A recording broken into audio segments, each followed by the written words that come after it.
Hi everyone, this is Ben Foggin's Media Corner back again with a brand new AK After a Soul review episode for today, which this one's going to be on a new release that just came out yesterday, which this one unfortunately is not a theatrical release.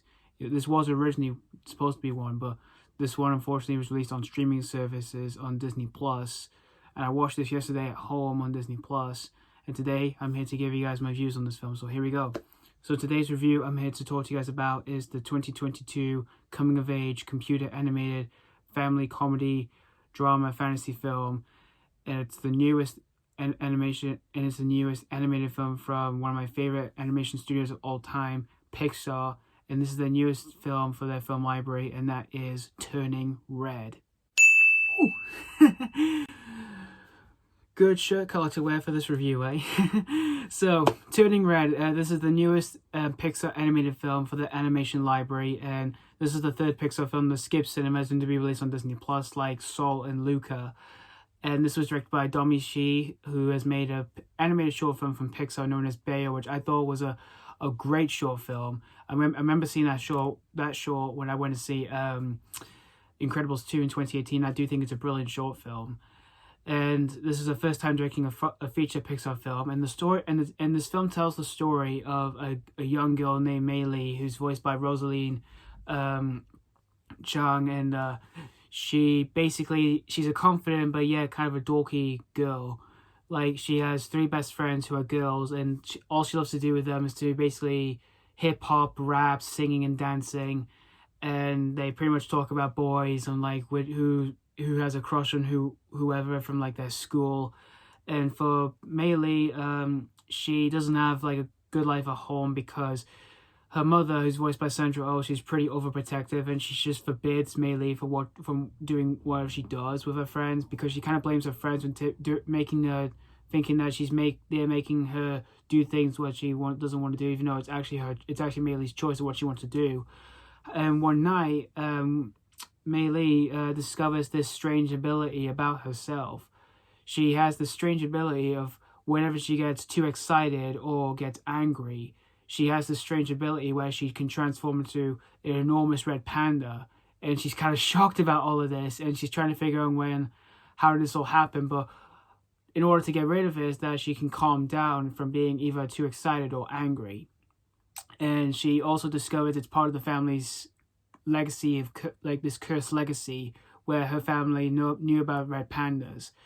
So we see Maitreyi deal with all of that, as well as dealing with herself on being, a red panda. So that's pretty much the story of Turning Red. Before I get into what I actually think of this film, there was a few people who were kind of complaining on the internet about the trailers, because people thought the trailers looked bizarre, odd, and weird about a girl who turns into a red panda when she gets too excited or angry. To be honest, I didn't think the trailers looked bad, because I was really excited for this movie because the trailers did seem surprising to me, and plus from what I heard it was Pixar. Of course, I was excited for this movie because no matter what Pixar does, I always tend to enjoy their works. The Toy Story franchise, The Incredibles, Finding Nemo, Monsters Inc., and all that. And while for the other ones that people consider the weakest Pixar films, like the Cars franchise, Brave, Monsters University, or The Good Dinosaur, well, I do tend to enjoy them as just like, say, good movies, but not masterpieces like the ones I mentioned that I would consider the ones that are masterpieces. Well, for the Cars franchise, like I do like the first film, but it's not a great film. It's a good movie. Cars 2 I still think is the worst Pixar film, and Cars 3 was a much improvement over Cars 2, but not as good as the first Cars movie. Brave was good, but not a masterpiece. Monster University was a really good prequel, but nowhere near on the level being like Monsters Inc. And The Good Dinosaurs, it was a pretty good film, but not amazing or anything. So when I heard this film was going to skip cinemas again, like Soul did and Luca did, I was let down to hear about all of that. So I did watch this at home on Disney Plus yesterday. I actually watched this yesterday with my new pet, which we got last week, a new puppy dog named Dolly. Me and her, we both watched this film yesterday, which was really cute. And after watching this film, I would say this is definitely another Pixar film I would consider to be much loved. This is definitely another great Pixar film here. And of course, when it comes to Pixar's animation, the animation here all around is really bright, really colorful, and it's also cartoony as well. Just alongside with other Pixar films I would consider cartoony, like Onward, Luca, and The Good Dinosaur. Those I would consider cartoony Pixar. And this one here is definitely another one I would consider cartoony Pixar. And there are times in the film where it tends to go for a different animation style, which I did not really expect that while I was watching this movie. When the characters go, "aw," their eyes, like their big eyes, they change into a different style to anime style, which I did not really expect that while I was watching this. And yeah, I just couldn't believe like this film did that. Really did that for me. And yeah, the storytelling in this film, it is pretty bizarre about a girl who's growing up with puberty and discovers her ability of becoming a red panda. Obviously doesn't really happen in real life though, because this film is of course fictional. But obviously the main story of the film is about coming of age, and about growing up, which I really like the storytelling in this film. It's about growing up and caring about your family and friends, and things like you feel like yourself being taken away from your family.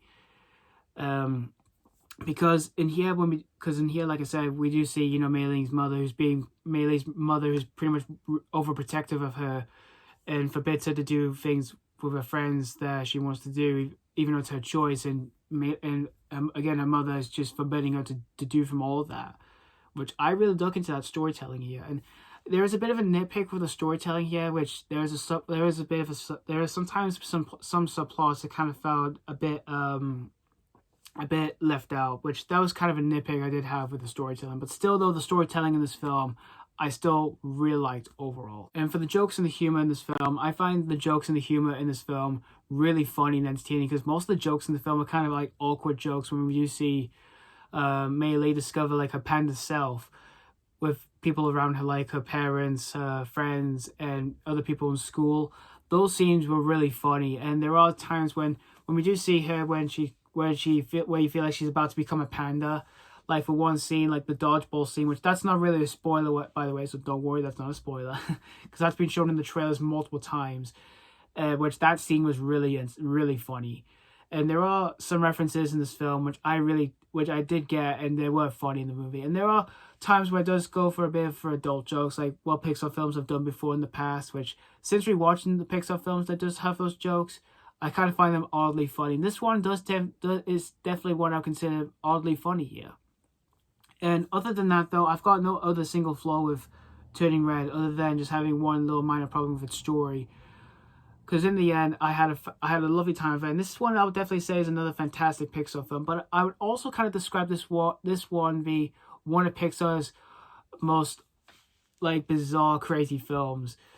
So yeah. But if you are willing to check this one out, it is streaming on Disney Plus. And if you're a fan of like coming of age animated films, like we did, like we've had before with we had that before from Luca, which I really liked that, but this one I liked a little bit more. But I wouldn't say this one is as emotional like any of the Pixar films that I kind of find emotional, like Inside Out, Soul, or the Toy Story franchise, or Monsters Inc.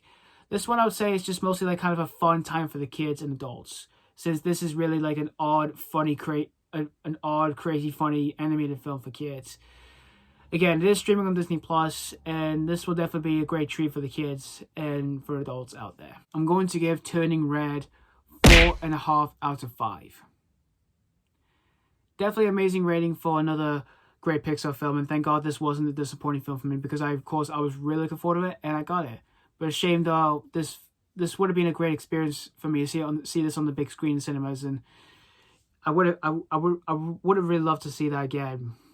But unfortunately we didn't, because this one skipped cinemas, just like what Soul and Luca did. But hoping Lightyear won't skip cinemas, because I really want that to stick to cinemas, and I really want that to happen, because I would love to see another great. I would love to have another great experience for myself of seeing a Pixar film on the big screen. Since last time I had that was for Onward. So hopefully Lightyear won't skip cinemas, just like what this film did, as well as the last two films. But thank you guys so much for watching for my AK After a Store review on Turning Red. And let me know what you think of this film if you have seen this already. Did you have a lovely time with it, or did you not really care for this one? So thank you guys so much for watching. Stay tuned for more reviews. And as always, this is Ben Falcon's Media Corner signing off.